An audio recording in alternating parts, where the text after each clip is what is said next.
Ya, selamat datang kembali di channel YouTube Bunda Arsaningsih, di mana kita ngomongin tentang karma, reinkarnasi, dan berbagai hal-hal menarik. Dan kali ini kita akan ngomongin tentang proses empat atau super perasa mungkin kalau banyak orang bilang. Jadi kita sebelum mulai mungkin kita dengerin dulu, kita lihat dulu bumpernya sama-sama ya.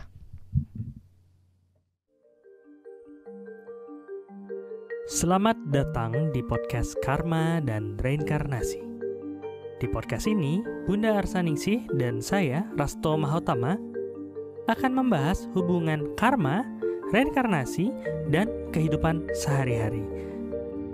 Karena semua terjawab dengan karma dan reinkarnasi. Acara ini dipersembahkan oleh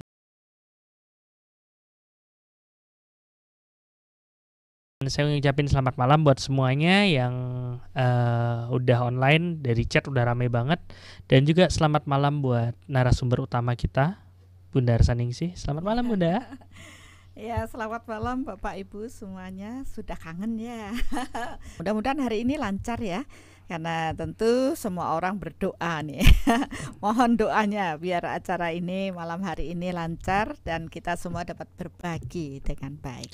Ya, dan sebenarnya hari ini yang ngobrol nggak cuman kita aja Bunda. Ada satu lagi narasumber tapi dari jauh sih ini. Dan ya untungnya dengan teknologi sekarang bisa tetap ngobrol walaupun nggak ke studio kan. Kalau zaman pandemi gini kayak ada yang datang atau gimana kan agak ya was-was juga kan gitu ya. Dan mungkin kita bisa sapa dulu.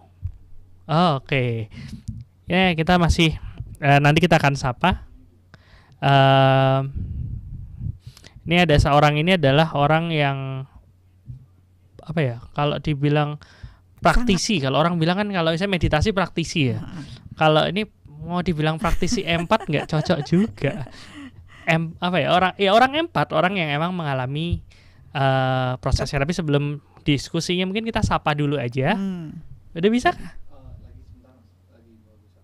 Oke. Ya nggak apa-apa. Ya. Nah, mungkin pertanyaan banyak orang adalah apa sih empat itu Bunda? Ya, mungkin Dokter Asto dulu opini banyak orang tuh bagaimana gitu. Karena di Indonesia itu mungkin kan baru ramai dibicarakan saat ini gitu. Padahal ya ini sebenarnya sudah sesuatu yang zaman dulu juga sudah ada. Iya. Mungkin kalau dibilang di Indonesia baru, ya saya nggak tahu juga ya. Karena kita ini juga awalnya saya nggak ngerti proses empat ini. Cuman mulai tergelitik waktu ada workshop Soul Matter waktu itu. Dan ada satu orang yang dia bilang, saya ini seorang yang empat gitu. Empat, saya mikirnya dulu empat itu sama kayak empati. Karena waktu di zaman kuliah dulu selalu diajarkan ada proses yang namanya simpati dan empati. Simpati adalah kondisi di mana kita terbawa oleh pengalaman seseorang. Misalnya nih, ada orang yang lagi sakit gitu, lagi sedih. Kita pas ngobrol sama dia, karena kita melihat dia sedih, kita membayangkan kita juga sebagai dirinya dia sendiri. Akhirnya hanyut dengan rasa ikut sedih, ikut benar-benar sedih, bahkan sampai nangis segala macam. Sedangkan empati adalah kondisi di mana kita enggak ikut hanyut, tapi kita paham. Oh iya, dia sedih. Soalnya abis bla bla bla bla bla. Oh, jadi dulu waktu dibilang kalau jadi dokter tuh harus jangan sampai simpati. Karena kalau kita sampai simpati, judgement kita atau penilaian kita udah mulai terkabur karena kita udah kebawa sama suasananya dia. Jadi diminta untuk empati, yaitu kita paham masalahnya dia, kita paham emosinya dia, tapi kita nggak kebawa. Dan empat yang saya bawa ini, yang kita bawakan ini bahas sekarang adalah hal baru dari dua selama ini yang tahu cuma dua ini. Tapi ini yang ketiga, empat. Dan menurut saya kalau orang mungkin empat itu banyak orang bilang orang-orang baper. Tapi setelah dilihat sebenarnya bukan baper mereka, tapi koper, korban perasaan. Karena deket aja sama orang yang lagi emosi tertentu, Dia sudah merasa. dia merasakan. Beda sama simpati. Kalau simpati dia membayangkan gitu kan. Ada orang lapar gitu, dia nggak dapat makan berapa lama, terus dia bayangin, aduh orang itu lapar gini-gini gimana, akhirnya dia nangis gitu. Tapi empat diam aja, di situ sakit, terus kena gimana ceritanya tiba-tiba dia ngerasain sakit. Ya. Nah, cuman biar lebih seru sih sebenarnya ini.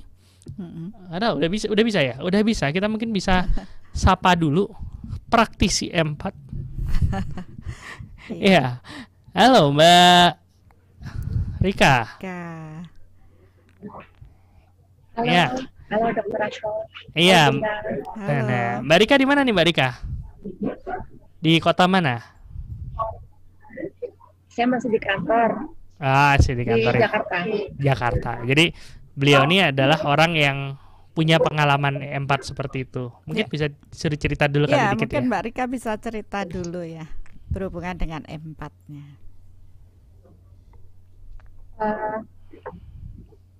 Kalau saya itu lebih selain bisa merasakan perasaan, tapi lebih ke secara fisik sih Bun. Nanti berefek ke secara fisik. Jadi secara fisik Jadi, tuh gimana ya? Saya tuh kesulitan. Jadi awalnya dulu saya tuh dulu sebelum mengenal soul, saya itu sering merasakan kebingungan antara ini perasaan saya atau perasaan orang lain. Tetapi saya tidak merasa bermasalah, tapi saya kalut, saya kebingungan, saya bisa sampai di tahap yang histeris lah. Tapi saya nggak tahu kondisi itu, saya nggak tahu situasi batin yang terjadi itu saya nggak tahu. Cuman saya cari-cari masalah saya nggak ketemu Bun. Maksudnya bukan itu masalahnya gitu. Nah begitu saya kenal energi ini baru saya paham. Oh ternyata itu bukan diri saya, bukan perasaan saya gitu Bun. Nah, tadi kan ngomongin tentang rasa ya. Tapi yang menarik tuh tadi Rika sempat cerita kalau bahkan rasa secara berfisik sakit seperti itu. Sering dialami seperti itu Rika? Sering Sering dari banget. kecil sih sebenarnya. Sering banget. Kalau dulu sampai sesak nafas dari atas sampai bawah itu sesak nafas. Sampai sekarang sih sebenarnya sesak nafas. Tapi kalau dulu saya nggak tahu apa sih itu. Kemudian saya sering merasakan sakit kepala. Sakit kepala sampai sekarang sih sebenarnya, Dokter Asko. Tapi kalau sekarang saya udah tahu gimana sih caranya gitu. Kalau dulu saya nggak tahu. Kemudian yang paling sering saya rasakan itu sakit berpindah-pindah. Pokoknya sekujur tubuh itu sakit. Saya nggak tahu definisinya gimana, tapi sakit sekali. Udah pernah periksa ke dokter, Mbak? Dan kelelahan. Wah itu tiap minggu. Jadi langganan. Bisa 2 kali, bisa langganan. Oke. Nah setelah mengenal soul ini, setelah ikut workshop atau setelah proses yang mana? Kalau dahulu saya hanya taunya sakit aja Bun, walaupun sebenarnya curiga itu sebenarnya udah dari dulu Bun, cuman kan saya nggak tahu gimana caranya untuk mengantisipasi atau mengobatinya, kan saya nggak tahu caranya. Pada akhirnya setelah ke dokter kan dicap stres ya Bun, karena dicap stres dan banyak pikiran atau apa gitu. Cuman saya merasa bukan itu gitu, karena sakitnya itu udah bertahun-tahun Bun. Dalam 1 minggu itu kadang nggak putus sama sekali sakitnya. Tapi begitu mengenal soul, begitu mengenal metode soul ini, saya mengalami perluasan realita apa yang sedang terjadi pada diri saya, Kemudian saya juga mampu mendeteksi apa sih yang terjadi di dalam tubuh saya itu. Kemudian saya juga mampu mengatasi dan menyelesaikan masalah yang muncul. Tapi tentu saja penyelesaiannya sedikit demi sedikit sih Bun, belum semuanya. Ya, tapi kan sudah mengarah ke hal yang lebih baik. Nanti powernya disiapkan, tentu akan lebih cepat prosesnya. Iya. Oke. Ya. Mungkin terima kasih banyak loh Mbak Rika udah sharing. Tapi kayaknya kemarin setidaknya cerita dari Mbak Rika udah sempet saya dapetin. Mungkin nanti saya mewakili deh dengan cerita-cerita yang udah Mbak Rika sampaikan untuk diskusi sama Bunda. Nggak apa-apa ya Mbak Rika ya? Iya. Ya. Ya, terima kasih sharingnya Mbak Rika. Nih saya baca nih ternyata ada Mbak Rika yang lain ini. Ada yang sudah bilang, wah itu saya banget ya. Nih, kalau dilihat ini yang banyak ada langsung bilang, kalau dari definisi rupanya saya empat juga kan itu ya. Udah mulai banyak yang bilang itu seperti saya rasakan. Tapi ya mungkin terima kasih Mbak Rika, dan kemauan Mbak Rika untuk sharing itu penting banget karena kita jadi benar-benar gimana ya, kalau nggak ada kasusnya kan susah juga untuk dibedah, dan nggak semua orang mau untuk membedah kasusnya kan seperti itu ya. Kita ucapin terima kasih banyak banget Mbak Rika. Oke, terima kasih Mbak Rika. Mungkin kita bisa bahas nanti kita diskusiin. Nanti kalau misalnya ada pertanyaan atau gimana bisa chat ya Mbak Rika ya. Oke, terima kasih banyak. Ya, jadi itu tadi Mbak Rika cerita. Ini sebelumnya nih ya Bun, dia udah waktu itu kan karena memang melihat bahwa ini empat sesuatu yang menarik, sempat lempar di grup Telegram alumni langkah awal mengenal jati diri tentang gimana, ada nggak teman-teman yang punya pengalaman dengan proses empat ini. Dan ternyata banyak yang hubungi saya, salah satunya Mbak Rika, ada teman-teman yang lain juga. Beliau cerita banyak banget pengalamannya, dan yang menarik yang kenapa kok akhirnya Mbak Rika kita undang untuk sharing, yang paling menarik adalah beliau memiliki rasa yang agak berbeda daripada yang lain, yaitu rasa-rasa sakit segala macam yang benar-benar dia rasakan. Iya benar. Jadi kalau dilihat dari kasus Mbak Rika, ini kan susah diomongin ya. Empat itu seperti apa? Mungkin karena ini baru ya mungkin orang baru ngeh ke arah sana ya, di luar simpati dan empati sekarang ada empat ya. Jadi ini kan koper ya, korban perasaan. Jadi sebenarnya yang ngerasa siapa, yang sakit siapa, yang sebenarnya ngerasa orang lain tapi yang sakit kita. Sebenarnya ini kalau Mbak Rika tadi bercerita seperti itu, tadi saya jadi ingat masa lalu saya. Jadi saya pun sebenarnya bagian dari orang yang empat gitu ya. Mungkin nggak cuma saya, nanti lama-lama Dokter Asto juga ngaku nih. Jadi judul hari ini adalah pembahasan empat oleh mereka-mereka yang ternyata empat. Oh gitu ya? Ya, mari. Jadi ini menurut saya bahan sharing yang sangat luar biasa ya. Kita perlu paham ya, apalagi kalau mereka-mereka yang merasakan tentu sangat menderita sekali setiap hari. Coba bayangkan, sakit kepala, sakit di bagian tubuh ya, nggak ada apa-apa, tiba-tiba peng gitu sakit, ke dokter kemana-mana nggak. Nih bahkan ada yang cerita nih Bun, Kiavano, wah kakak, oh buset, orang sakit diketawain ya, sakit berpindah-pindah, nggak ada gejala yang definisi dan lokasinya nggak konsisten. Kalau dibawa bisa paranoid, jadi bisa stres banget. Untuk bisa dideteksi pakai soulmeter. Ya kayak cerita tadi Bunda ya. Ya, jadi untuk membahas ini ya saya rasa saya sudah dapat masukan dari Mbak Rika. Ternyata saya nggak sendiri gitu. Ini ada lagi yang lain juga. Semua orang ya kita sama-sama menderita sebenarnya ya. Kalau selama kita tidak paham ya. Ini ada Made Ani Antari, saya merasakan sakit juga, benar-benar tidak bisa diterima logika kalau diceritakan ya. sama orang lain sampai takut ketemu orang, menderita sekali. Tapi sekarang udah sehat ya Mbak Anik ya. Jadi ternyata begitu toh caranya. Nah begitu kita tahu ada solusi, tentu kita nggak panik lagi. Kita jadi lebih damai lah jalani hidup ini. Ya tidak merasa saya gila sendiri gitu. Gila rame-rame ya. Tapi sekarang enggak juga. Jadi bisa menjadi lebih baik ya. Saya bersyukur dengan proses ini, dan saya melihat banyak orang dengan metode soul ini, terutama dengan soul meter, mereka jadi lebih mengenali kepekaannya. Mereka sudah peka nih. Cuma kan tidak tahu kenapa saya begini, itu menjadi pertanyaan dan sering membingungkan. Ditanya ke dokter, nggak nemu jawaban. Nanti mungkin ke psikolog juga nggak nemu juga. Akhirnya saya nih gimana?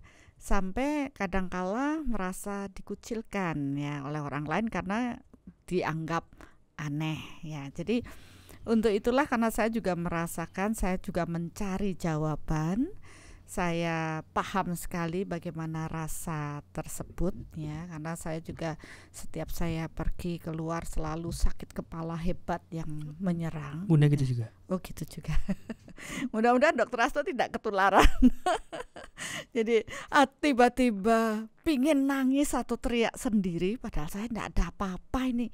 Kenapa saya pingin teriak ya?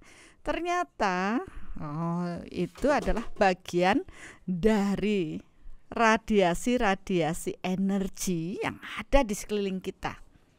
Nah itu yang membuat saya mulai berpikir ya, setelah saya lebih paham ke arah energi, saya melakukan pengamatan. Ya, dari pengamatan saya apa sih sebenarnya, karena saya sangat detail orangnya ya. Jadi otak saya nih juga detail, saya cari kenapa ini begitu, kenapa ini begini, nggak ada masalah. Nah setelah saya dapatkan dengan metode soul meter, saya baru tahu ini adalah bagian dari radiasi yang terpancar di lingkungan kita yang ditangkap oleh tubuh.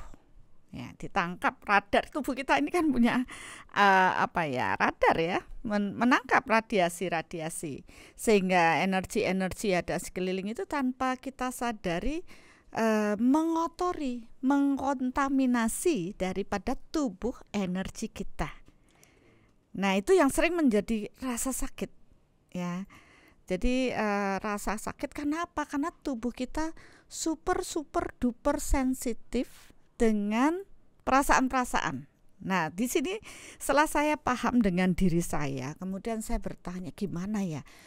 Kalau saya lebih peka dengan emosi.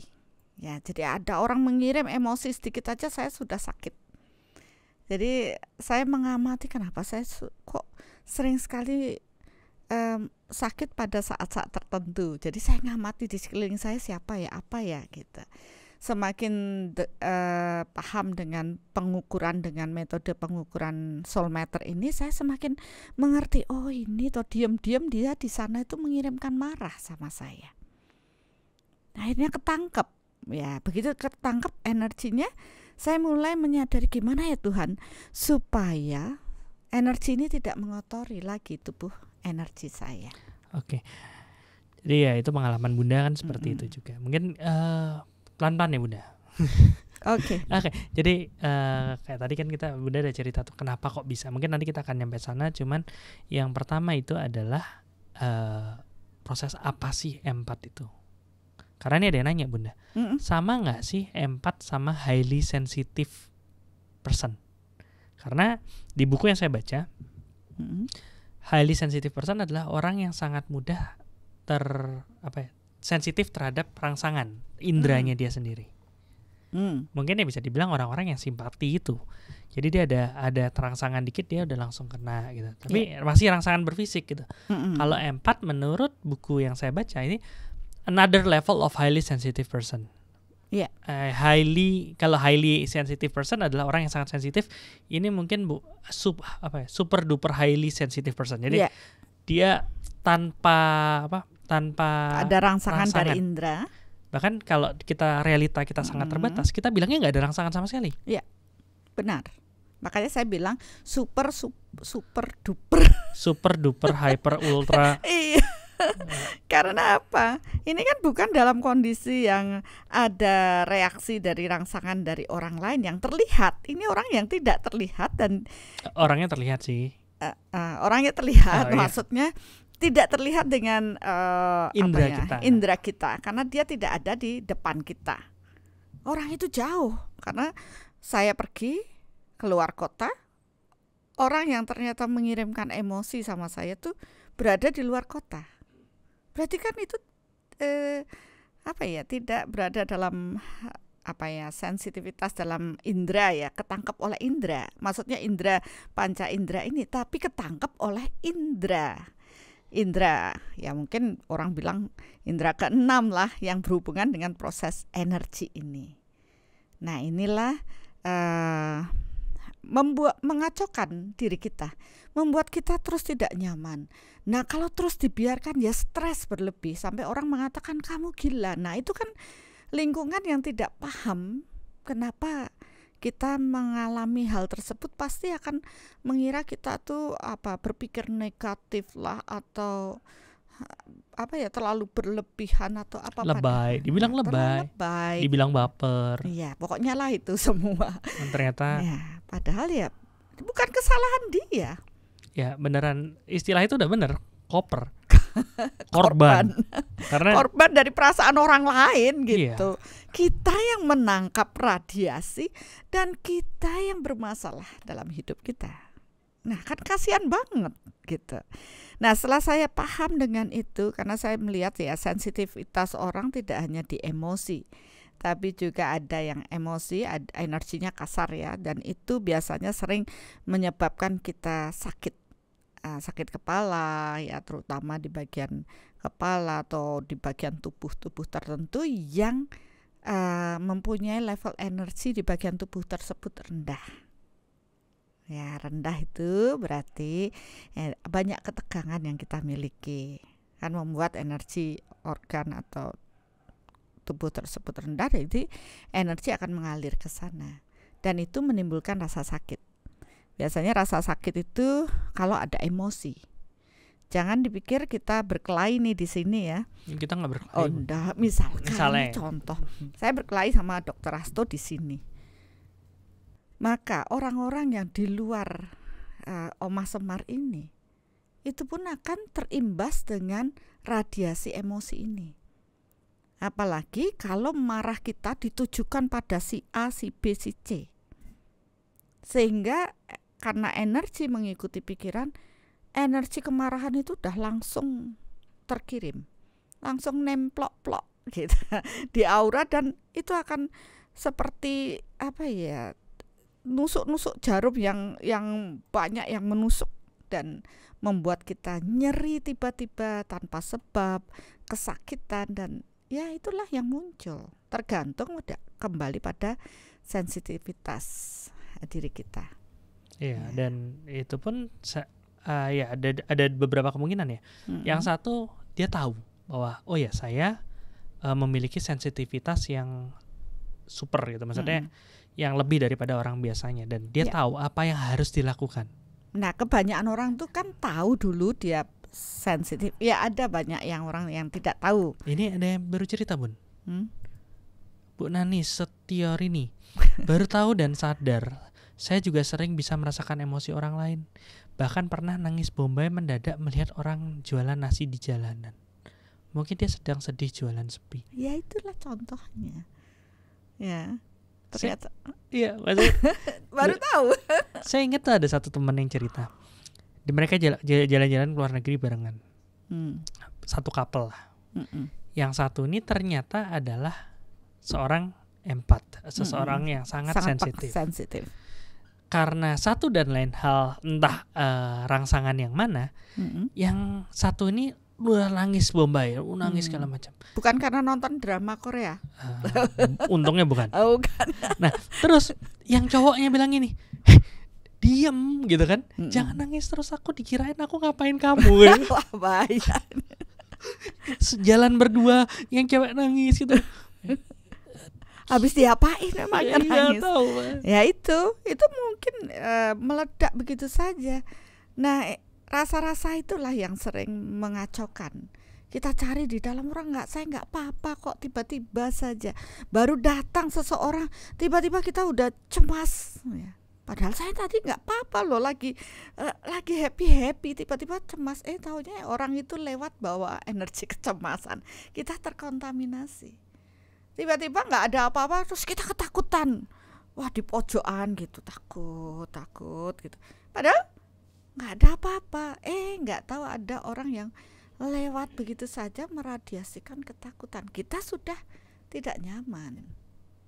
Nah, itulah yang bermasalah. Itu ring a bell banget sih, Bun. Pernah satu saat kita waktu lagi jalan-jalan dengan dulu waktu zamannya belum pandemi. Kita jalan-jalan ke luar negeri, terus biasa pakai Airbnb, kita nggak tahu apa. Ya Airbnb kan kita cuman nyewa, ya cuman lihat di HP doang kan gitu. Terus sampai ke satu tempat, pada saat masuk di rumah itu, rasanya tuh kayak takut banget. Padahal nggak tahu apa ini, kok rasanya kayak takut banget ya. Padahal biasanya ya di tempat lain nggak pernah tengah malam jalan-jalan kan masih berani-berani aja, masih biasa. Tapi begitu di rumah itu takut banget. Ingat waktu itu ya. Dan ternyata setelah ditelusuri pakai soulmeter, di rumah itu dulu pernah ada pembunuhan kan. Nah itu yang membuat kita di pojokan semua. Ya itu masalahnya. Dan rasanya hari ini kita memang akan bahas ini dengan lebih supaya Bapak Ibu juga lebih paham ya, bahwa ini bukan sesuatu yang klinik, bukan sesuatu yang gaib ya, karena ada makhluk lain nemplok terus tiba-tiba dia ketakutan, cemas dan sebagainya. Bukan. Tapi ini pun terjadi pada mereka-mereka yang punya hypersensitif ya terhadap energi, terutama dari emosi dan perasaan negatif orang lain. Ya, jadi coba-coba deh mulai lihat di dalam diri, kira-kira apakah saya punya itu ya? Kenapa saya tidak bisa mengendalikan diri saya kalau ada sesuatu ya? Jadi sini kita akan lebih paham tentunya ya. Kita kupas, kita pahami dulu. Saya ingin Bapak Ibu menandai di dalam diri. Oh, saya punya ya. Nah, ya jadi mulai terbuka wawasannya kan. Jadi istilahnya lebih luas, perluasan realita. Sekarang jadi semua pintar gara-gara Kiavano. Terima kasih Kiavano. Terima kasih ya Kiavano ya, cerita tentang realitanya, mengubah realita kita semua. Mengubah realita. Bahkan tadi Mbak Rika juga bilang, dulu realita saya terbatas hanya fisik. Jadi saya setiap ada masalah dengan fisik saya ke dokter, langganan dokter ya. Ya itu wajar karena kan tetap fisik nih yang kena. Saya juga begitu. Dulu saya sakit-sakitan, saya pikir sakit saya itu ya karena fisik ya. Akhirnya semua dibedah sana sini. Oh, sekarang baru ngerti. Oh, itu bukan melulu dari proses fisiknya, tapi ada bagian dari proses empat ya yang harus saya kendalikan, yang harus saya pahami dari diri saya. Nah, dengan proses ini setelah paham, ditandai ya Bapak Ibu ya. Tapi jangan mengatasnamakan dikit-dikit, ini karena empat saya. Tidak begitu ya. Mari kita pahami diri. Ini namanya proses mengenal jati diri. Jadi dengan soulmeter tuh nanti kita bisa tahu diri saya tuh di mana gitu. Nah, setelah kita paham, tentu kita akan bertanya, gimana ya Bunda caranya menyelesaikan? Nah, nih sebelum masuk ke gimana nyelesainnya, kan kita masalahnya dulu dong. Iya. Kalau nggak ada masalahnya kita bingung nyelesain apa. Jadi sebenarnya kalau di buku yang saya baca itu empat itu dibagi jadi beberapa subkategori. Ya, udah berasa nih ya di kategori ini. Ini dah kalau ngomong sama dokter. Tapi nggak apa-apa, kita butuh ilmunya dok. Ya, dan di situ dibilang ada kategori besar adalah physical empath sama emotional empath. Yeah. Jadi physical empath adalah mereka yang merespon dengan rasa sakit, rasa nyeri dan lain sebagainya. Emotional empath adalah mereka-mereka yang gampang terkena imbas emosi, ikut ke bawah emosi kayak tadi Bu Nanis cerita. Dan saya nyoba nyari juga kira-kira gimana caranya kenal diri kita tuh empath apa enggak gitu ya. Dia bilangnya cuman ya lihat aja nih ciri-ciri empath fisik menurut nanti selesai podcast saya tulis di nama judul bukunya ya sama pengarangnya segala macam, saya lupa soalnya. Dia pernah bilang ini, empath fisik itu ciri-cirinya adalah 1, pernah duduk di samping orang yang merasakan sakit dan ikut merasakannya. Oke. 2, sering mendadak sakit di keramaian. 3, dibilang hipokondriak. Hipokondriak itu satu kondisi di mana sakitnya tuh yaitu pindah-pindah segala macam. Nah, terus bereaksi terhadap stres orang dengan memunculkan simptom atau gejala fisik di tubuh sendiri. Korban perasaan. Sering merasa dicas atau lobet waktu ketemu sama orang. Jadi dia bilang bukan cuman hal negatif. Tadi ada pertanyaan kan, apakah empath itu cuman susah ya ngomongnya empath. Nah, empath itu cuman ngomongin yang negatif-negatifnya aja, gimana dengan proses-proses positif. Ada yang bilang gitu, kalau kita ketemu sama orang yang vibes-nya oke, yang vibrasinya oke, itu malah dia bisa ngecas kita. Tapi pertanyaannya, kalau semua ngecas ke kita, dia jadi lobet apa enggak? Saya nggak tahu. Terus itu pembahasan sendiri itu.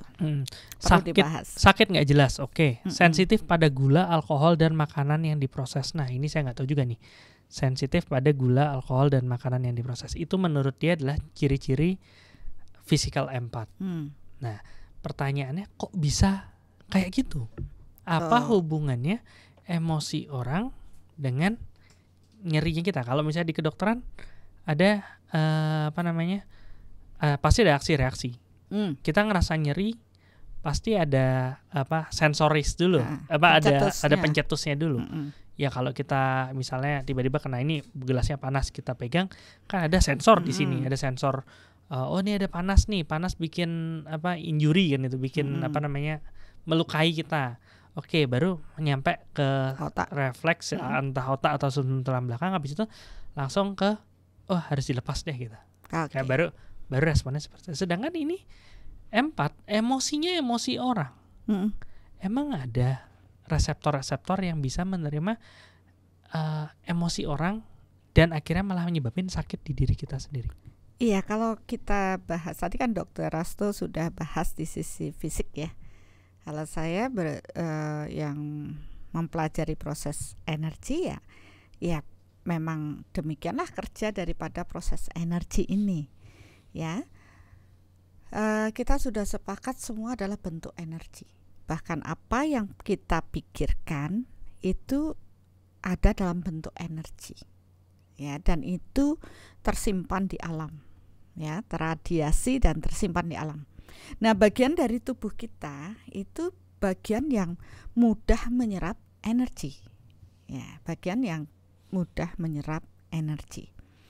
Dan kondisi-kondisi di mana orang-orang mempunyai kepekaan sensitivitas dengan energi yang super duper ini, dia itu tidak pandang bulu energi apapun ketangkep oleh tubuh energinya.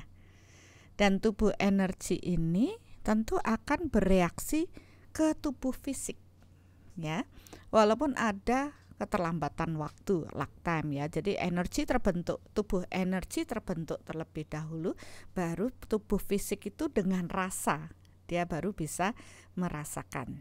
Ya, contohnya gini, kalau lag time ada keterlambatan waktu. Seorang praktisi energi dia akan tahu kalau kondisi tubuh ini sakit secara energi. Tapi orang tersebut mengatakan, "Enggak kok, saya sehat saja."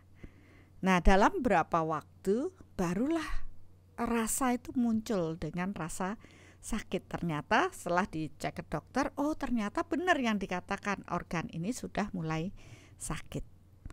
Nah, proses energi dengan emosi pun demikian. Jadi ketika seseorang nih, saya lewat, saya emosi sekali, atau mungkin di kantor ada orang yang lagi marah ya, bosnya lagi marah nih. Energi ini langsung meradiasi di dalam lingkungan ini. Dan juga menempel ke dinding-dinding dan semuanya, semua akan merekam.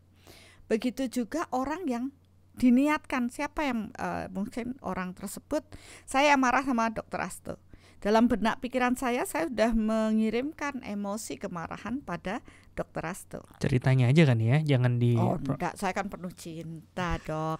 Jadi yang tak kirimi cinta aja deh. Nah, begitu emosi ini terkirim, dia tentu akan menembus daripada aura ini. Ya, dan nanti seiring dengan waktu akan membuat tubuh fisik ini menderita sakit, nyeri, sakit. Nah, seperti itu muncul karena apa? Karena energi kemarahan ini menyumbat bagian titik-titik meridian, menyumbat bagian cakra-cakra, sehingga prana yang sehat ini yang dibutuhkan oleh tubuh ini tidak mengalir. Ya, misalnya di bagian kepala kita. Kemudian tersumbat, otomatis aliran energi ke kepala ini, di mana kepala kita mungkin punya sensitivitas lebih, dia akan merasa sakit karena energinya tidak mengalir dengan baik.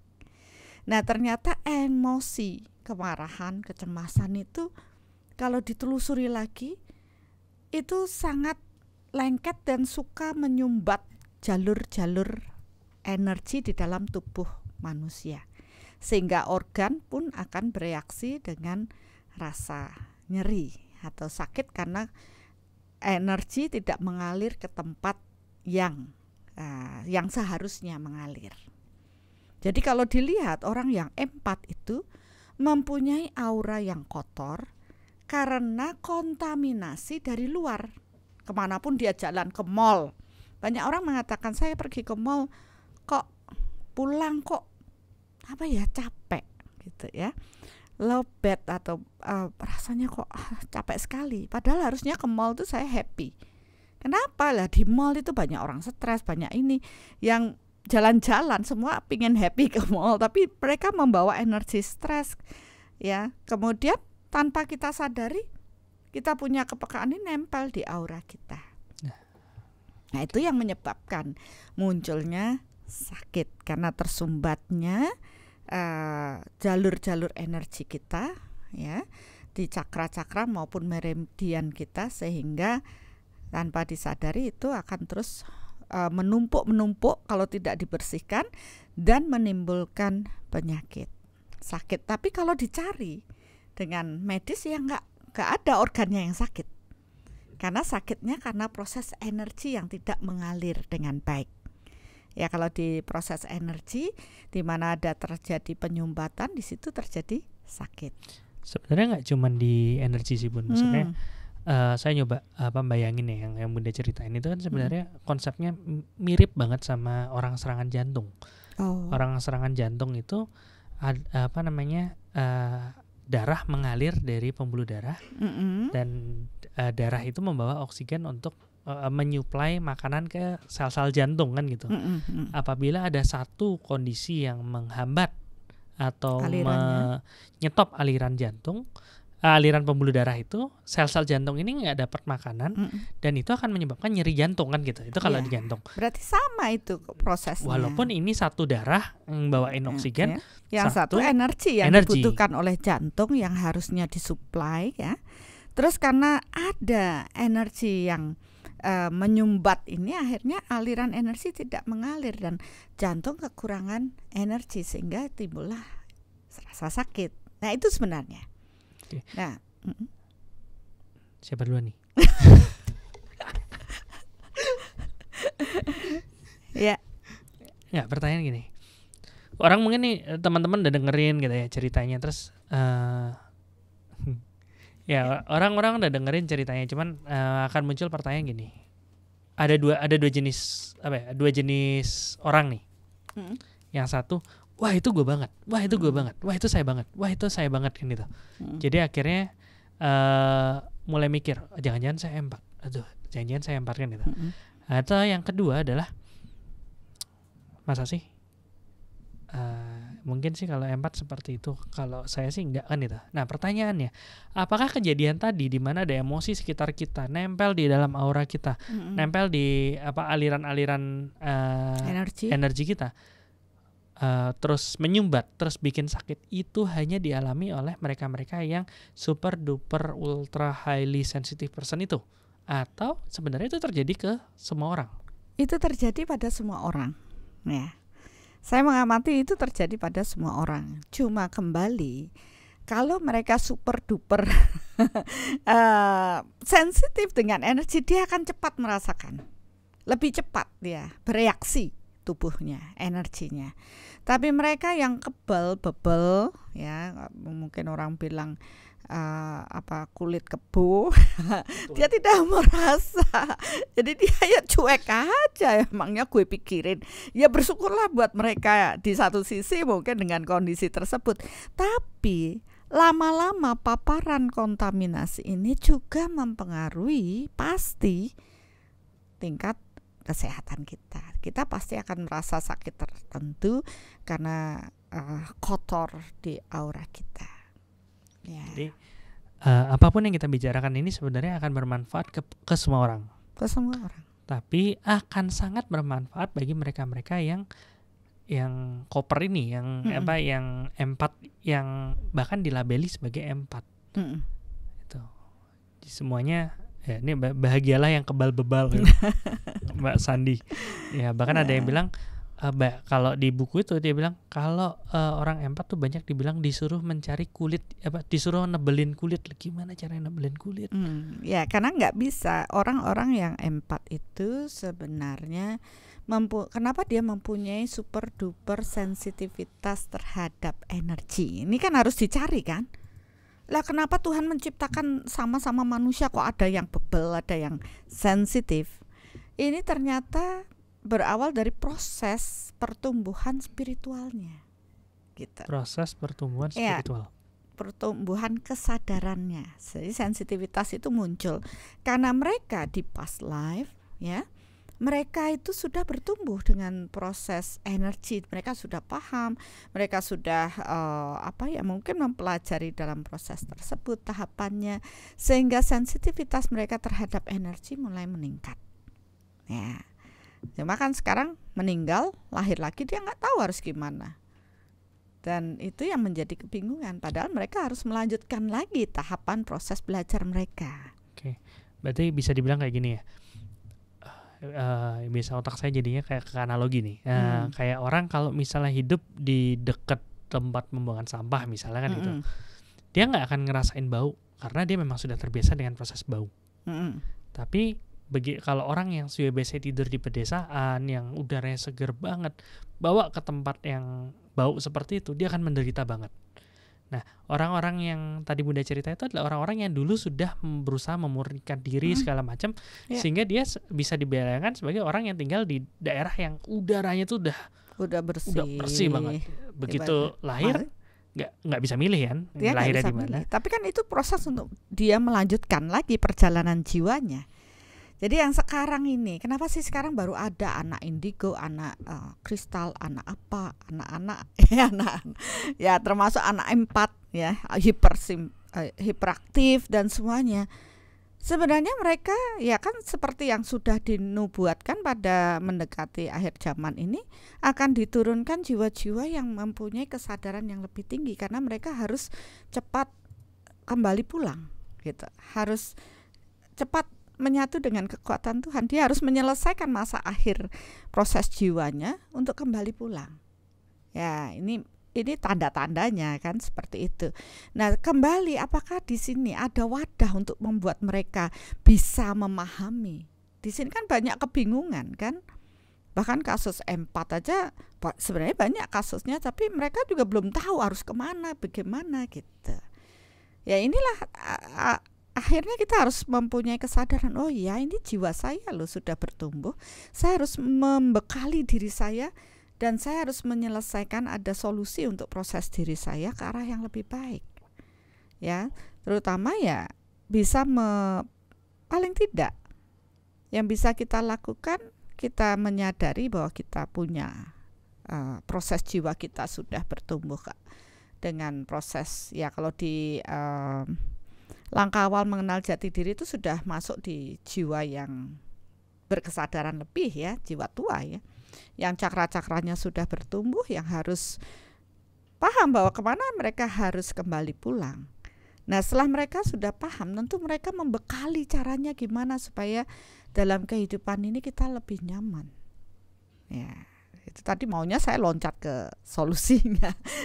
Enggak, kalau cepat loncat di solusinya nanti ya benar sih Bun, soalnya kemarin ada yang bilang kita terlalu bertele-tele Bun. Iya itu dah.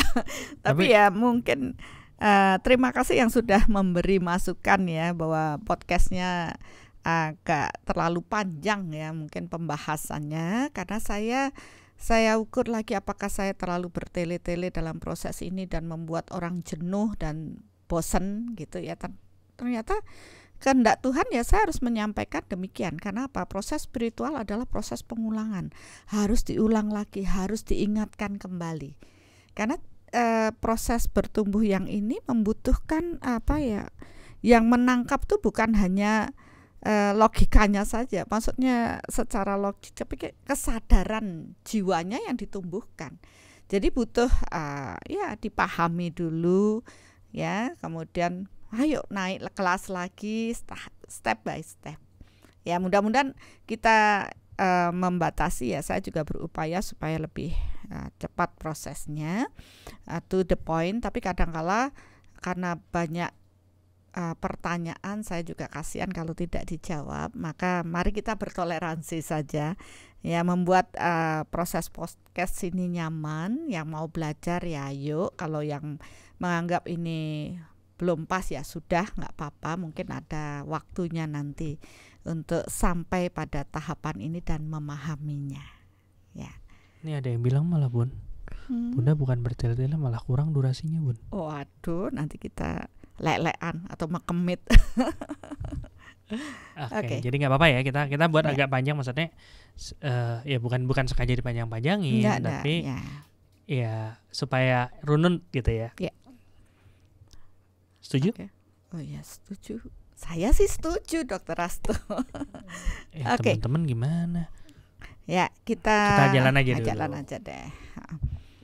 Oke, sampai mana ya tadi? Oke, kita sudah paham ya Bapak Ibu prosesnya, dan hargai jiwa kita ketika kita sudah merasa oh iya loh, saya nih sebenarnya kesadaran saya tuh sudah cukup tinggi sampai saya punya kepekaan yang lebih, intuisi saya lebih, dan harus bersyukur dengan kepekaan yang saya miliki. Karena kepekaan yang Bapak Ibu dapatkan saat ini butuh waktu berkali-kali reinkarnasi untuk mencapainya. Sudahkah kita menghargainya? Atau kita marah dengan diri kita karena kita punya rasa yang tidak nyaman ini? Nyalahin Tuhan bukan? Ya, nyalahin Tuhan. Punya teman yang kayak gitu Bun? Oh punya. Dia punya teman yang apa? Ya dia ngerasa, mungkin dia empat ya. Dia benar-benar bisa dia ngerasa katanya kalau tahu banget orang tuh, wah ini dia bakal gini segala macam. Udah itu nyalahin Tuhan. Tuhan kenapa sih saya punya apa pengalaman gini. Satu hari dia marah-marah sama Tuhan. Besoknya blank, hilang semua. Ya kalau bisa kan tidak sampai segitu. Mari kita isi diri kita dengan pengetahuan. Itu kan temannya Dokter Asa karena kurang pengetahuan, makanya dia langsung spontan nyalahin Tuhan. Padahal dia mencapai kondisi saat ini butuh reinkarnasi berkali-kali. Nah kalau sudah paham, ya yuk naik kelas, jangan terus malah turun kelas ya.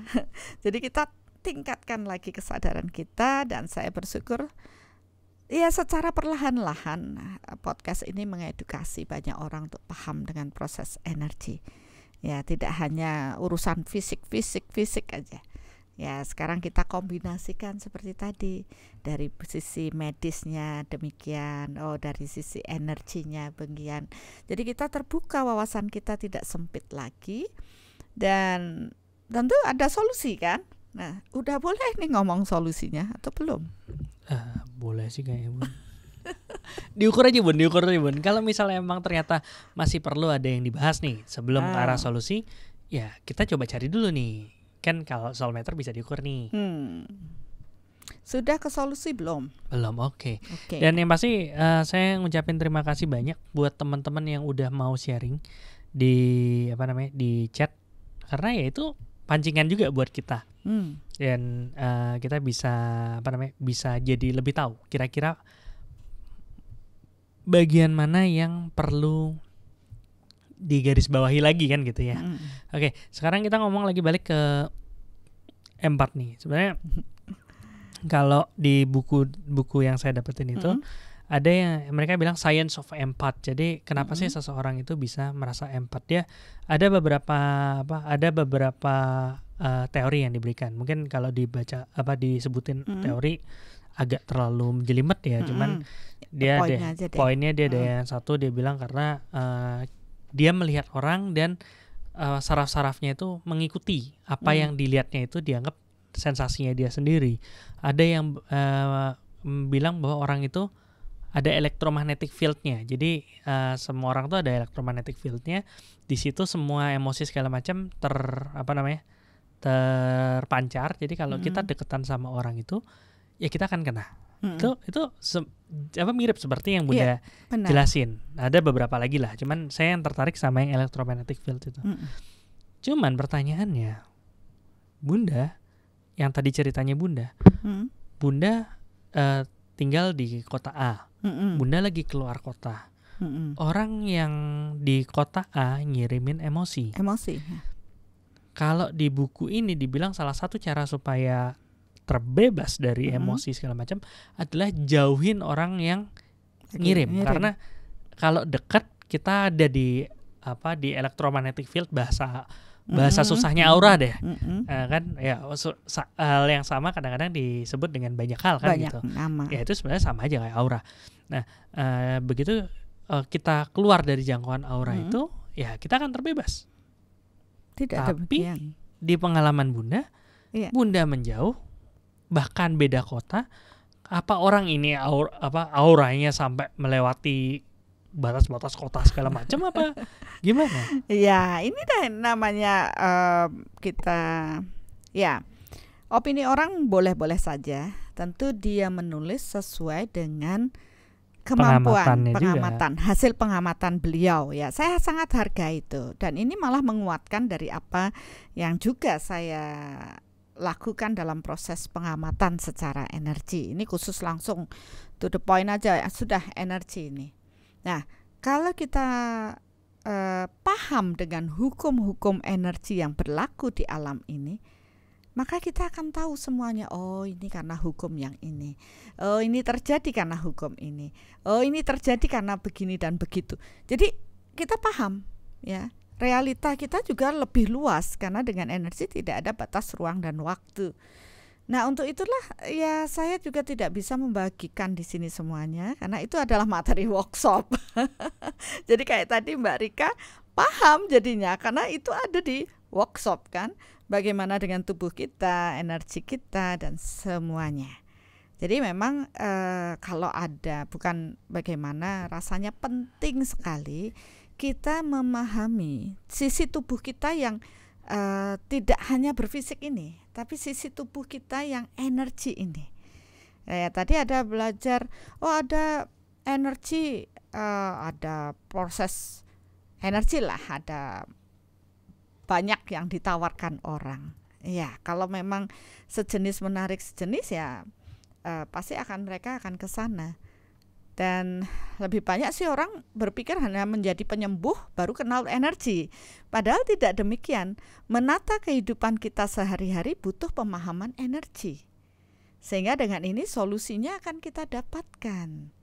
Kita paham dulu, oh ternyata tadi dikatakan kan kalau supaya tidak terkontaminasi auranya harus berjauhan gitu ya. Padahal di sisi energi tidak ada batas ruang dan waktu.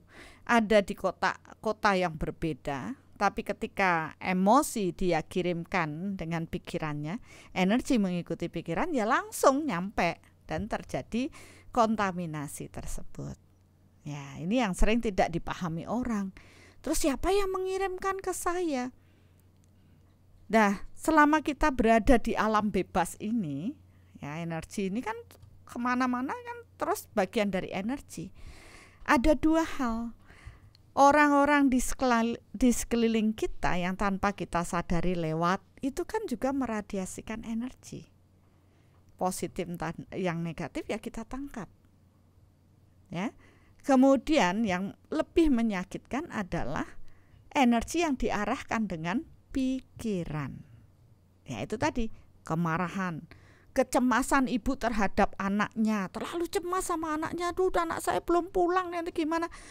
Anaknya di sana udah kok nggak enak sekali ya, karena apa? Ibunya terlalu cemas. Itu juga bagian, kalau anaknya peka ya empat juga.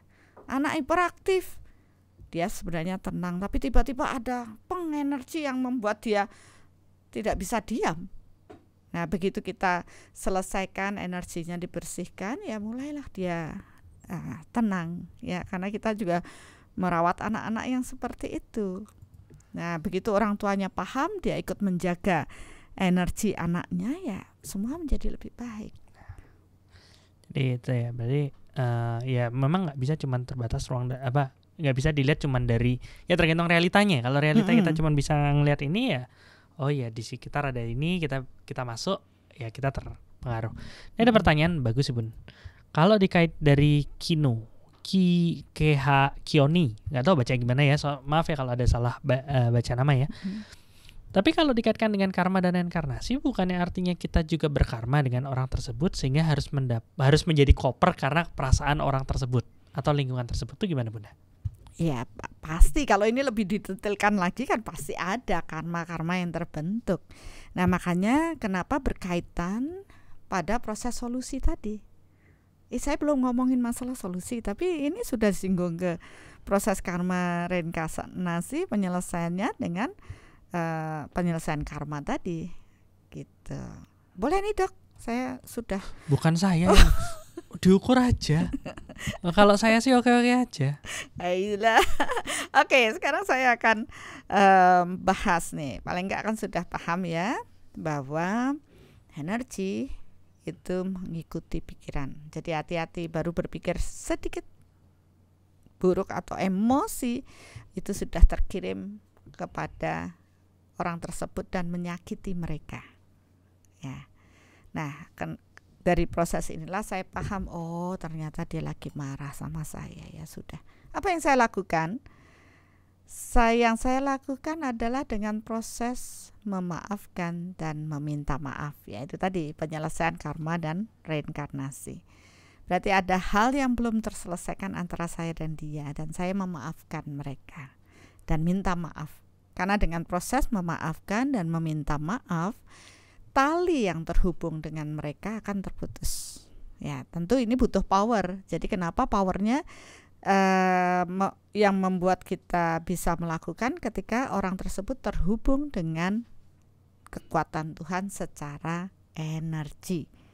Ya, ini proses kita harus mengupgrade power kita lebih tinggi dulu untuk mampu memutuskan emosi-emosi yang dikirimkan orang tersebut, entah diri kita kepada orang tersebut. Ya, jadi kita selesaikan dengan damai, dengan minta maaf dan memaafkan. Itu bagi yang kita pahami, kita kenal, ya, semua bisa terukur. Talinya marah ini, hari ini saya dapat kiriman marah, wah ini dari banyak orang nih. Kenapa ya? Oh karena ngasih podcast. Oh bisa aja, kenapa tidak? Oh saya harus minta maaf, memaafkan mereka karena sudah mengirimkan emosi negatif, ya itu pun bisa terjadi. Nah setelah proses itu kita memutus. Nah bagaimana kalau saya nggak kenal orangnya? Ya, jadi aura kita akan kotor dengan emosi-emosi tersebut. Jadi yang bisa kita lakukan kembali, sadari saja, turunkan cahaya cinta dan energi Tuhan, dan tentunya kita pun harus memaafkan, meminta maaf pada mereka yang juga sudah mengirimkan hal-hal negatif yang ketangkep oleh aura kita. Ya, itu kelihatannya sih gampang. Tapi tetap kembali, pemahamannya ini tidak hanya berteori. Sudahkah kita senantiasa terhubung dengan kekuatan Tuhan untuk mampu membersihkan aura kita dari kontaminasi negatif dari luar? Nah, itu pertanyaannya. Ya, bagaimana sekarang untuk bisa melakukannya, Bunda? Nah, inilah yang kemudian saya tawarkan. Ya. Oh ya, saya tawarkan dalam bentuk meditasi online ya. Di meditasi soul reflection itu intinya juga kita mencicil, membersihkan energi-energi negatif dari proses ya kita berinteraksi secara sosial dengan banyak orang. Nah, kalau mau lebih cesplengnya lagi, ya seperti Mbak Rika tadi, belajar memahami, bisa menyelesaikan, dan sejak itu aliran energinya menjadi jauh lebih bagus. Ya, jadi tetap kita butuh belajar gitu. Tidak cuma belajar yang secara struktural ya, maksudnya secara akademis ya, sampai dokter lah, sampai apa. Kita belajar juga mengenali diri kita. Belajar juga mengenali tubuh saya ini ada dimensi yang berbeda. Bahwa saya kemana-mana itu menggendong prasangka buruk, menggendong emosi negatif orang lain yang harus kita bersihkan, kita cicilin bersih-bersih. Kalau yang ini kan dari luar ya, yang dari dalam ya kita yang harus bersih-bersih batin. Jadi kita tidak bisa melepaskan diri kita dari semua emosi negatif dari dalam dan semua emosi negatif atau mental negatif dari luar, karena kita adalah makhluk sosial ya, selalu berinteraksi. Makanya ini juga perlu belajar. Jadi tidak hanya yang akademis, yang ini perlu belajar. Bapak Ibu perlu menyisihkan juga untuk proses bertumbuh gitu. Nah, kalau belum sampai di workshop Soul Matter karena ada tahapannya, ya ayo belajar bersama lewat YouTube ini. Pahami dulu, oh ya begini. Aduh, saya kok belum bisa ya, nanti detailnya gimana? Ya udah, ikut besok Rebo meditasi. Ya kan? Nanti dibagikan di sana, walaupun ya sak cuplik, tapi kan itu sedikit-sedikit lama-lama jadi bukit juga. Ya, karena waktu-waktu kita kan terbatas. Iya, tergantung sih Bun. Maksudnya tadi Bunda bilang kan kita udah bawa nih banyak emosi segala macam. Terus dibersihkan secuplik, bahasanya secuplik. Ya sedikit-sedikit. Ya, bahasanya sedikit-sedikit dibersihkan. Terus nanti lama-lama juga habis juga kan itu Bunda. Iya, butuh waktu. Sangat tergantung sama beberapa hal. Yang pertama, diproduksi lagi enggak? Ya, kalau itu kan yang diproduksi dari diri kita. Terus ada yang ngirimin lagi nggak? Nah itu yang tidak menjamin. Dari luar itu kita nggak bisa menghindar dari kontaminasi negatif. Contoh aja, kita pergi ke pasar. Saya setiap hari ke pasar belanja. Nah di situ orang stres, orang apa kan semua mengkontaminasi, pulang capek. Kenapa kok kita mudah capek? Ya karena energi kita pasti terkuras ya oleh emosi-emosi yang ada di tempat tersebut. Terus saya jadi ingat sama itu loh, orang yang bisa menambah emosi, menambah energi. Ngecas. Ya kenapa tidak, dari orang yang potensi energinya besar, dia akan mengalir ke orang-orang yang orang-orang mempunyai potensi energinya yang rendah. Level energi ya. Jadi itu berjalan secara alami. Itu kayak bahasan minggu lalu, light worker. Iya, light worker juga seperti itu. Begitu dia punya saluran lebih, cahaya yang masuk dalam diri lebih, dia bisa memberi meradiasikan cahaya.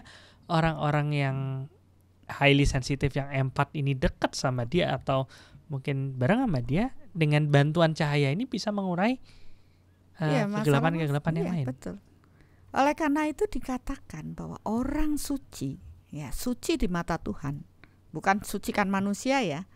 suci di mata Tuhan, dia otomatis akan menjadi seorang penyembuh bagi yang lainnya. Walaupun nggak tahu teknik. Walaupun tidak belajar teknik penyembuhan, walaupun tidak berniat untuk menyembuhkan, secara otomatis. Karena inilah hukum alam ini, hukum energi, bahwa energi mengalir dari tingkat tinggi, potensi energi, level energi yang tinggi ke potensi level energi yang lebih rendah. Loh, jangan salah, ini kan belajar begini juga butuh energi nih. Ya kan, kita mau persiapan podcast, jangan salah Bapak Ibu, kita butuh potensi energi yang lebih gede. Kalau enggak, lopet kita, Bapak Ibu tidak menangkap pembelajaran. Ya, tentu kita terhubung dengan kekuatan sang sumber terlebih dahulu dan butuh persiapan yang lebih. Sehingga tanpa disadari energi ini mengalir bagi yang mendengar atau melihat, dan mereka pun menyimak, paham. Sehingga kegelapan yang ada di dalam batin pun terselesaikan. Oke. Ya, nyempil dikit pertanyaan bisa Ben ya? Boleh. Oke, ini ada yang bilang pernah baca kalau orang empat cenderung jadi tempat sampah untuk orang-orang curhat. Maksudnya kalau dicurhatin sama orang, dia cenderung jadi jadi tempat sampah. Sebenarnya bukan jadi tempat sampah ya, terkontaminasi itu ya Bun. Terkontaminasi. Kalau tempat sampah kan berarti saya punya sampah, ketemu tempat sampah, sampahnya saya buang, saya jadi bersih kan itu. Iya, benar. Terus sampahnya pindah ke situ, tapi ini enggak kan? Enggak. Orang curhat ya kalau dia emang banyak emosi negatif, banyak segala macam, ya di dalam dirinya dia tetap masih ada, tapi ditambah ngasih kontaminasi. Itu sih pemahaman saya. Kalau Bunda gimana? Iya, sama, ketika kita dicurhatin orang sebenarnya kontaminasi energi negatifnya dia itu akan berefek ya, mengkontaminasi di diri saya. Jadi kayak saya misalkan ada konsultasi ya, namanya dengerin curhatan orang. Kalau saya tidak punya power yang besar ya saya akan habis karena kontaminasi menumpuk. Jadi saya harus bersih-bersih juga. Jadi itu tidak mudah gitu.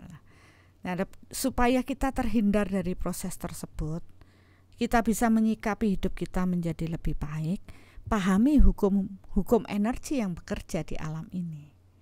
Nah, itu yang kita bagikan di workshop. Jadi kenapa Mbak Rika bisa paham dan akhirnya dia bisa menyelesaikan dirinya. Kalau kita tidak bisa dong, oh saya hanya tergantung pada penyembuhnya. Kalau saya sakit, saya pergi ke penyembuh. Lah seperti saya dulu pagi siang sore malam saya nggak tidur ngurusi orang sakit terus. Apakah mereka bertumbuh? Enggak, saya bilang. Mereka manja sekali, tinggal kering. Halo, bantuin ya, saya sakit ini. Akhirnya saya juga mikir, lah Tuhan, apa saya hanya bekerja begini saja? Saya ingin mengubah banyak orang menjadi lebih baik, tapi ya itu tadi, mereka harus belajar. Kalau mereka tidak mengenal dirinya, bagaimana dia bisa bertahan ya kalau penyembuhnya saya sehat terus? Kalau kadang-kala saya kebanyakan sampah-sampah negatif itu, terus saya ambruk, lah ya, terus harus bersih-bersih juga Bunda. Harus bersih-bersih juga. Ya, kondisi-kondisi tertentu kan kita tidak menutup kemungkinan hal itu terjadi. Apalagi kita berinteraksi dengan banyak orang, ya kan, berbagi. Tentu ada pikiran negatif ya, seperti ini aja ada yang negatif, ada apa sudah terkirim. Kalau saya mau bilang ya ini pekerjaan yang banyak risikonya, walaupun tidak terlihat oleh mata, tapi ya kita harus siap, karena inilah bagian dari misi jiwa kita, berbagi, mengedukasi banyak orang, membuka sudut pandang mereka menjadi lebih luas. Dan banyak juga yang tentunya tidak suka dong. Ini masa nanti ketahuan kalau begini, terus orang lain banyak pinter nanti nggak laku misalkan. Iya, kan tergantung niatnya apa. Nah itulah maksudnya ya, mari kita belajar. Saya bersyukur Bapak Ibu dengan pandemi ini, akhirnya jalan Tuhan membuat kita ya banyak di rumah, ya bisa belajar, dan saya juga bisa berbagi lebih ya. Tapi ya seperti tadi, nggak ada Mbak Rika yang bertanya, nggak ada yang memberi masukan, ya kita bingung juga apalagi yang mau dibahas kan gitu. Jadi mungkin masukannya bisa untuk dari Bapak Ibu semuanya, Mari kita belajar bersama. Jadi moto kita ya. Mari bertumbuh bersama. Jadi nggak hanya satu sisi saja, tapi mari sama-sama bertumbuh. Karena kita semua ya harus berbenah diri. Seperti kita, saya, Dr. Asto dan teman-teman di Soul Team ini semua berbenah. Belajar juga loh mereka. Terus ada Bu Sandi Damayanti, dia nanya nih Bun. Berarti untuk bisa terlindung, empat harus meningkatkan power energinya. Ya, nah itu kuncinya. Terima kasih loh. Diingatkan ya. Jadi kunci utama agar mereka-mereka yang mempunyai kecenderungan empat ini bisa tetap bertahan dan nyaman dalam menjalani kehidupannya, power energi mereka harus lebih tinggi. Ya, ini upgrade power. Ya, kita bicara ini kan baru teori, knowledge-nya aja. Nah, bagaimana power ini dapat, bagaimana secara kita membuat power kita lebih tinggi? Jawabannya gampang sih. Terhubunglah dengan sang sumber, titik, nggak pakai koma. Ya, terhubunglah dengan yang punya power lebih tinggi, paling gede. Ya, kita sudah paham power terbesar ini adalah kekuatan Tuhan. Mengapa kita tidak berserah kepada Tuhan? Ya, terhubung dengan beliau secara energi, bukan hanya sekedar kata-kata. Ya, banyak orang masih sibuk dengan ritual dan kata-kata yang terlihat secara berfisik, tapi mereka lupa untuk terhubung secara batin. Ya, ini yang perlu dipelajari. Jadi belajar, ada yang bertanya, ini apa di ranah agama atau energi itu sifatnya universal. Terhubung dengan Tuhan itu ya sifatnya universal. Semua makhluk membutuhkan proses terhubung dengan Tuhannya. Karena kita lupa, bahkan beberapa menduakan Tuhan, jadi ya kita lopet. Jadi buat saya ya, mari kita tingkatkan power energi kita lebih tinggi dengan terhubung dengan sang sumber, yaitu kekuatan Tuhan. Dan untuk mampu di sana bersihkan batin kita. Karena kekuatan Tuhan tidak bisa memasuki tubuh kita ketika kita penuh dengan kemarahan, penuh cemas, takut, tidak percaya diri, merasa buruk, mengkerdilkan diri, ya. Tapi kita harus bersyukur terlahir sebagai manusia yang utama pada saat kehidupan saat ini untuk melanjutkan misi jiwa kita, ya. Tentunya untuk kembali menyatu dengan kekuatan Tuhan. Nah, kalau ini dipahami dengan bagus, hidup itu indah, ya. Kita tidak lagi sakit-sakitan, kita tidak lagi merasa tidak nyaman, bahkan kita bisa memberi lebih. Seperti kemarin itu, menjadi light worker. Jadi sebenarnya light worker sama empat ini sebenarnya saling berhubungan ya. Apapun di alam ini semua saling berhubungan. Ada benang merahnya semuanya. Kalau kita bicara secara energi, karena tidak ada batas ruang dan waktu. Seru kalau ini dibahas. Ada yang nanya, Bun, bisakah mengupgrade power diri seseorang empat dengan meditasi online 2 kali sehari pagi dan malam? Ya, kan saya bilang tadi, sedikit demi sedikit, lama-lama jadi bukit, bersih kan gitu. Ini bukan jadi bukit karena bukan menumpuk, kita membersihkan sedikit demi sedikit, ya lama-lama juga bercahaya. Tapi berapa lama gitu loh. Maksudnya seberapa kita mampu, kapasitas energi kita seberapa. Tentu upgrade powernya ini tidak butuh waktu yang panjang. Lain kalau kita bertemu dengan guru, paham, ya, belajar lebih, tentu lebih terfokuskan. Dan seringkali kita tidak ada blind spot ya. Kita tidak tahu sisi hitam diri kita.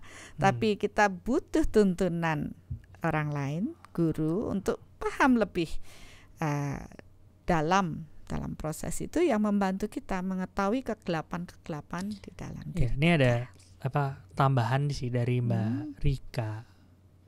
Dia sempat chat ya. Kirim personal ke saya, dia bilang dengan proses awalnya dia ngelihat nih, dia merasa sakit segala macam. Dia dari dulu selalu berusaha untuk niteni. melihat ke dalam diri, tapi dia nggak tahu apa yang ada dalam diri dia. Setelah dia paham dengan proses soul matter, dia punya tools, dia punya alat untuk mengenal dirinya lebih dalam.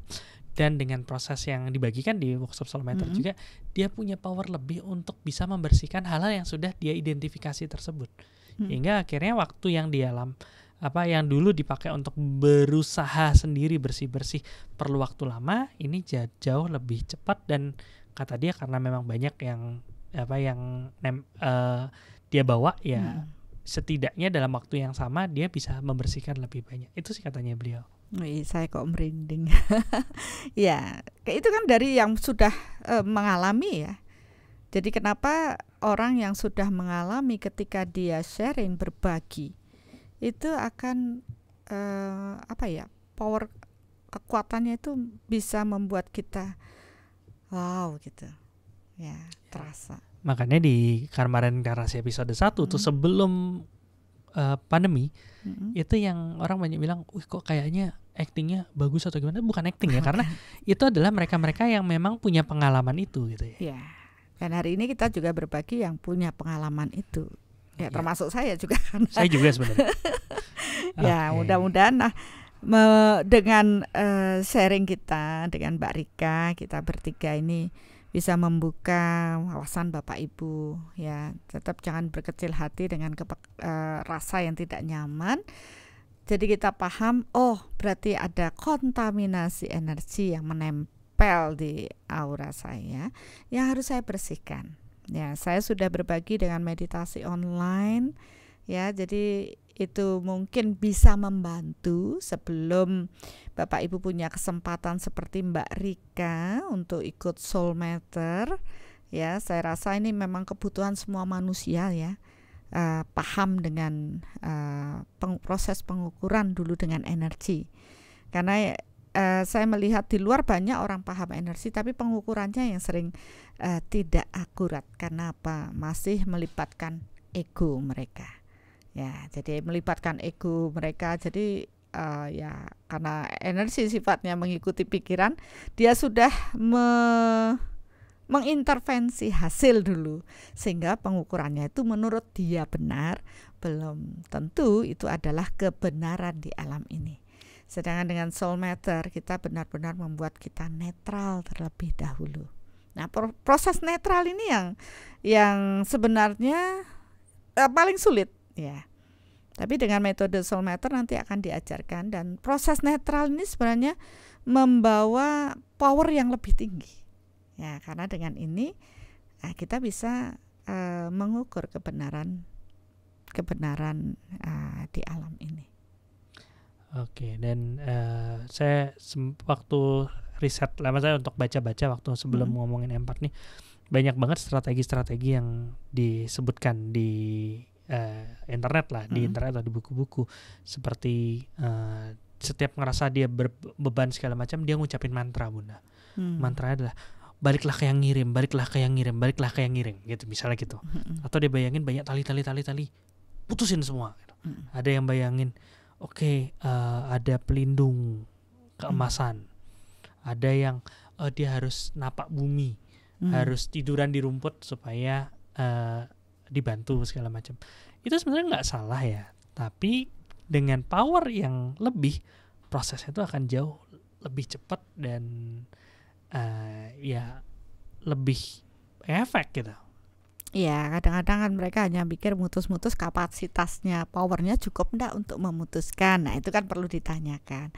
Ya, itu benar aja, shielding kuning keemasan mampu enggak mengeluarkan energi kuning keemasan. Itu kan baru merasa. Nah, di situlah itu sebenarnya kegalauan saya dulu.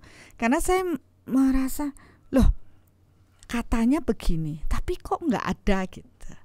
Ya, karena saya banyak melihat hal tersebut, katanya begini, diniatkan saja. Ternyata niat itu nggak cukup kalau power kita belum mencapai. Ya, jadi di sini saya ajak, ayo kita rendah hati, jangan asal sesuai dengan niat saja, tapi ukur batas kemampuan kita. Nah, karena saya merasa saya tidak mampu di situ, ya ayo terhubung dengan sang sumber supaya power kita menjadi lebih tinggi. Minta bantuan sama yang maha mampu ya. Ya mungkin ada beberapa yang lebih mampu daripada kita, tapi kalau ada yang maha, kenapa enggak? Kenapa harus yang lain gitu ya? Iya. Asal enggak, jangan bisa-bisa tersesat nanti menduakan beliau. Oke. Ada yang nanya, kapan kita bisa ikut meditasi online? Meditasi online setiap hari Rabu jam 19.30 WITA atau 18.30 WIB di channel YouTube Bunda Arsaningsih. Silahkan, free of charge. Tapi kalau emang mau donasi, sama juga kayak podcast ini, free of charge, nggak ada dimintain gimana. Cuman kalau misalnya merasa nyaman dan mau berdonasi, tentu proses barternya dapat, nanti akan jauh lebih cepat proses pembelajarannya. Saya kok tergelitik sama ini ya. Sepertinya sama. Nah, saya baru mau ke sana. Seperti biasa. Ketangkep radar. Ya, mungkin Bapak Ibu semua, saya sering banget bilang kalau sama Bunda saya mau nanya apa, langsung dijawab tanpa disebutkan. Nah, itu sebenarnya ya proses empat juga seperti ya, ketangkep radiasinya. Oke. Empat itu kutukan atau anugerah? Iya, ini ditanyakan sama saya. Ya, Bapak Ibu, empat itu adalah anugerah ya, bukan kutukan.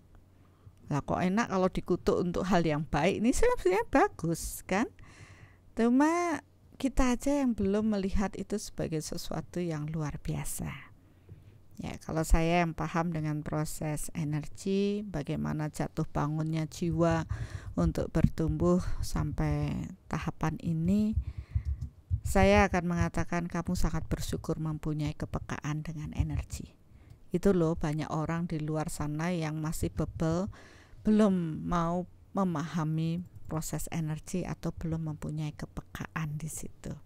Padahal nantinya semua makhluk ciptaan Tuhan akan mengarah pada kepekaan dengan energi, karena sesungguhnya Tuhan juga dalam bentuk energi.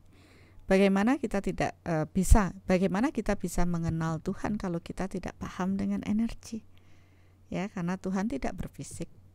Tapi mengenal kemahakuasaan Tuhan itu ya dalam bentuk memahami proses energi di alam ini. Jadi itu adalah bagian dari berkat ya, yang luar biasa, anugerah yang luar biasa yang Bapak Ibu harus pelajari, membuat Bapak Ibu harus naik tingkat, naik kelas. Hukumnya wajib itu. Karena bagaimanapun semua yang terlahir sebagai manusia harus mengarah pada kembali pulang ya, menyatu dengan kekuatan Tuhan secara energi. Jadi melengkapi pemahaman antara yang lahir dan yang batin, yang skala dengan niskala. Boleh punya pendapat yang berbeda, Bunda? Iya, boleh, silakan. Kalau menurut saya empat tuh bukan anugerah, Bunda. Empat itu kondisi. Di mana satu kondisi yang dia memang miliki karena proses yang sudah dicapai. Akan menjadi anugerah kalau dia tahu gimana caranya menggunakannya, gimana caranya membersihkan kontaminasinya, gimana caranya membuat itu menuntun dirinya menjadi lebih baik. Akan menjadi kutukan kalau dia gak tahu dan gak mau tahu dan mendapat info-info yang kurang tepat dan akhirnya malah terpuruk sama kondisi itu. Kalau menurut saya sih gitu, Bunda. Boleh juga, itu gak salah kan, benar sekali, malah melengkapi. Kalau saya kan hanya tadi pertanyaannya anugerah atau kutukan ya, saya bilang anugerah karena itu kita harus patut syukuri dengan proses ini ya. Dr. Rasul kan sudah melengkapinya ya. Ada yang setuju sama, ada yang sama-sama saya pikirannya itu Kioni. Ya memang itu tergantung ya, karena tergantung kita lihat dari sisi mana ya. Banyak saya lihat orang-orang yang menderita karenanya, banyak orang-orang yang jauh lebih baik karenanya. Nah, satu pertanyaan lagi, Bun. Nggak apa-apa ya? Oh, nggak apa-apa. Ini bukan dari pertanyaan ini ya. Tadi Bunda bilang bahwa seseorang menjadi empat karena dia sudah berproses. Dia sudah tahu dia sudah belajar banyak dan akhirnya di kehidupan dulu mungkin yang bikin dirinya memiliki kepekaan yang lebih. Pertanyaannya, apakah semua orang yang punya kepekaan lebih itu artinya dia sudah berproses, dan orang-orang yang dablek yang tadi bahasa Bunda kulit kebo itu artinya belum berproses ya? Iya, banyak. Tapi kenyataannya demikian ya. Mereka yang sudah berkembang terlebih di past life mempunyai kecenderungan yang sering membingungkan, yang sering dibahas saat ini, mulai dari anak indigo, anak kristal 4, apalagi ya, macam-macam lah itu. Orang bingung menanganinya bagaimana. Ya sebenarnya kalau kita masuk ke ranah energi, ya karena dia proses indera yang berkembang lebih ini dengan kepekaan dengan energi yang membuat mereka ya dinamai dengan proses tersebut. Tapi ya saya rasa mereka yang belum bertumbuh ya karena belum kesentuh di sana, atau karena dia belum, atau dia membuat blok sendiri, mental block. Padahal sesungguhnya dia sudah di sana. Nah ini kan tergantung mereka kembali. Alangkah baiknya kalau kita bebaskan mental block dan ayo bertumbuh bersama gitu. Bertumbuh ke arah yang lebih baik, bersyukur dengan apa yang Tuhan ya bukan Tuhan yang memberi ya, sebenarnya itu upaya kita di past life gitu. Oke, ini ada yang nanya, Made Sutiwa, Bunda, apakah mungkin empat dibawa dari saat lahir? Oh, memang iya. Memang iya. Dibawa pada saat lahir. Tapi kan kembali ya, apakah tanda-tandanya dari kecil ada atau mungkin orang yang dablek. Ya, jadi dicuekin padahal sebenarnya dia sudah merasa gitu. Ya sama kayak mungkin sama kayak orang yang itu yang tadi teman yang tak cerita itu, dia sebenarnya empat, cuman dia marah segala macam, dia tanpa dia sadar dia membuat satu blok sendiri yang akhirnya bubble gitu ya. Iya. Oke. Nah, mungkin sudah cukup kah proses penjelasan ini? Kok belum ya? Masih ada satu nih. Saya mau Pak Beni Chandra. Kenapa ya empatnya tinggi tidak bisa auto connect dengan kekuatan sang sumber yang tertinggi? Nah, sebenarnya dia empatnya tinggi, oke pekaannya. Tapi kenapa dia tidak terhubung dengan kekuatan sang sumber? Ya kembali pada pribadi mereka. Kemana mereka memutuskan untuk menuju kan. Jadi ya mungkin itu juga membuat mereka tidak terhubung dengan sang sumber. Bisa juga karena kesombongan, arogannya, merasa paling dan sebagainya, akhirnya semakin menjauh dari kekuatan Tuhan. Ya, untuk proses terhubung ini kan butuh kerendahan hati. Sebenarnya kalau ditanya empatnya tinggi, saya agak bingung sih dengan empat tinggi, empat rendah, karena dari yang tadi kita diskusi itu kan proses empat adalah proses orang tersebut memiliki kepekaan lebih. Ya mungkin kepekaannya yang lebih tinggi ya. Dan sebenarnya semakin kesini saya jadi mikir ya itu sebenarnya label aja ya. Ya ini kan banyak orang melabeli, makanya sebenarnya barangnya satu kalau secara energi. Tapi ya orang barat mengatakan itu empat. Kalau orang Bali bilang itu bisa melik lah apa. Orang Jawa bilang itu sudah dipingit, piningit seperti itu. Ya itu kan istilah apa saja boleh. Ya jadi nggak usah terlalu ribet sama istilahnya. Yang penting pahami bahwa proses jiwa ya memang seperti itu. Semakin diasah, semakin radarnya semakin sensitif, semakin diasah, semakin ada ruang, cahayanya akan semakin banyak. Ya dibilang light worker ya boleh, dibilang empat ya boleh, dibilang indigo ya boleh. Boleh aja. Ya siapa aja, apa aja boleh disebutnya ya. Oke. Nah ini menarik nih. Bagaimana kita mengetahui kalau kita terhubung dengan kekuatan Tuhan, sang sumber energi, dari Ketut Setiawan? Iya, sebenarnya kalau mengetahui secara soul meter gampang ya. Tinggal diukur aja seberapakah cahaya Tuhan di dalam diri orang tersebut, seberapa besarkah cakra-cakranya, seberapa banyakkah cakra spiritualnya dan sebagainya. Ya, itu bisa terukur. Tapi orang awam kan tidak bisa mengukur dalam proses itu. Maka kalau kita mau lihat kekuatan jiwa yang terhubung dengan kekuatan Tuhan, mereka cenderung lebih bijaksana ya. mereka cenderung lebih memiliki cinta kasih ya, karakter mereka lebih lembut ya, mulai paham ya, istilahnya mulai mengendalikan pikirannya.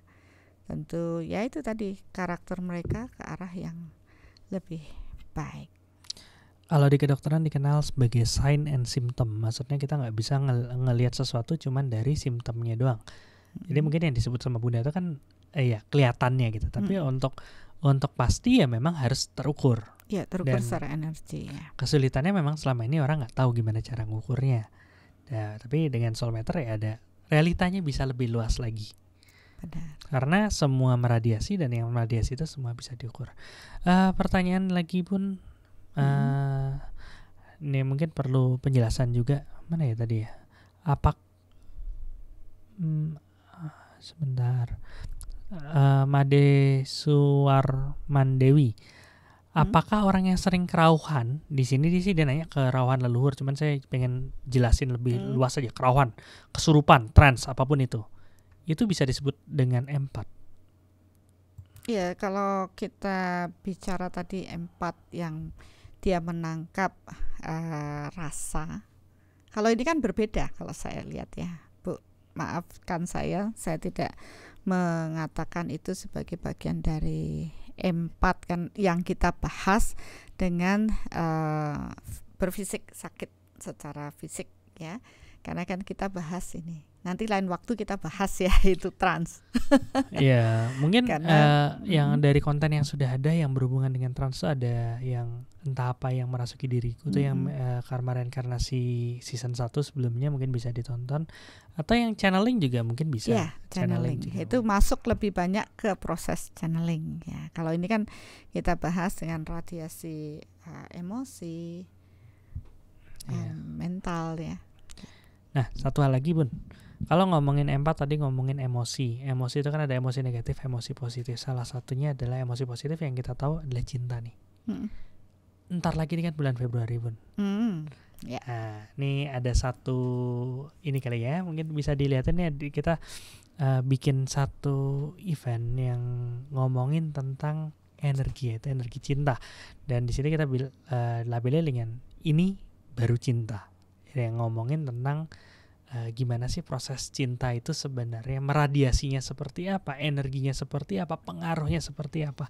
Dan ada paket khusus yang kalau misalnya emang mau daftar berdua, mungkin kalau emang teman-teman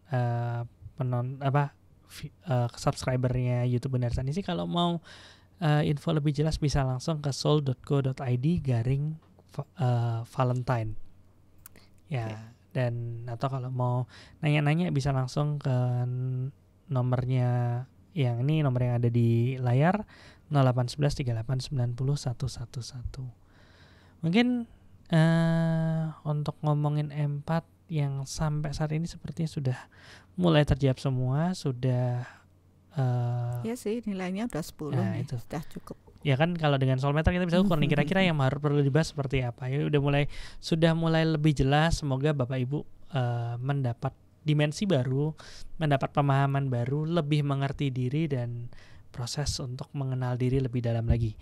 Dan kalau emang mau serius belajar lebih dalam tentang proses mengenal diri, bisa, ini banyak yang saya pengen ikut belajar Soulmeter segala macam. Sabar, karena Soulmeter nih untuk nyampe Soulmeter juga ada syaratnya juga, yaitu mengikuti kelas online langkah awal mengenal jati diri. Langkah awal mengenal jati diri bisa diakses infonya di jatidiri.online ya. Jatidiri tanpa spasi .online online. Nah itu buka aja di sana. Nanti kalau udah ikut itu kita akan berbagi bareng di channel Telegram, di grup Telegram yang di situ alumni langkah awal mengenal jati diri. Seru banget pembahasannya Bunda.